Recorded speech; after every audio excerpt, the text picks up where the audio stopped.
ISIS fighters in Mosul, northern Iraq. Illinois Congressman Adam Kinzinger, member of the House Foreign Affairs Committee. He's live now back in his home district. And, sir, good morning to you. Islamic State seeking alliance with Al Quaeda. Do you believe it?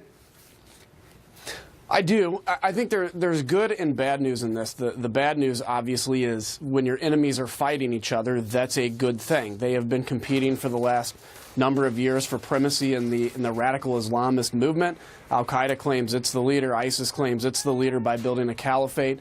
The good news in this is that it shows that the United States under President Trump is winning the war. And, you know, Al Qaeda realizes now that they are not safe anywhere after the raids in Yemen, after the attacks in other places that were taking Al Qaeda where they exist.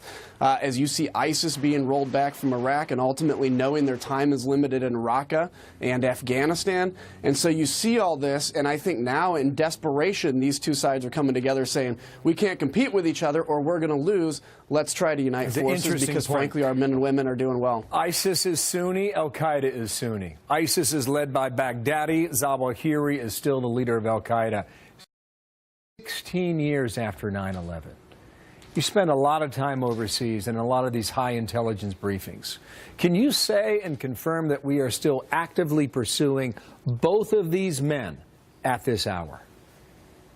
Oh, sure. I mean, I think these are our top targets. This is who we want to get. You know, but a lot of folks need to understand, you know, it's not easy for the military. When we looked for Saddam Hussein for a long time, it took a ground presence. Just finding somebody and killing them is not necessarily the easiest thing, but unwrapping the network. And that's where President Trump, and what you're seeing different than what President Obama did, is he's actually doing these special forces raid, gathering information, using that information to hit. So when I was in Iraq, that's what we'd do. We'd find some of these top targets, and we'd exploit their information and unravel their networks. That's what we need to do, and that's how we're going to win this war. It's a very intriguing development, if indeed this is true. Sir, thank you for your time today.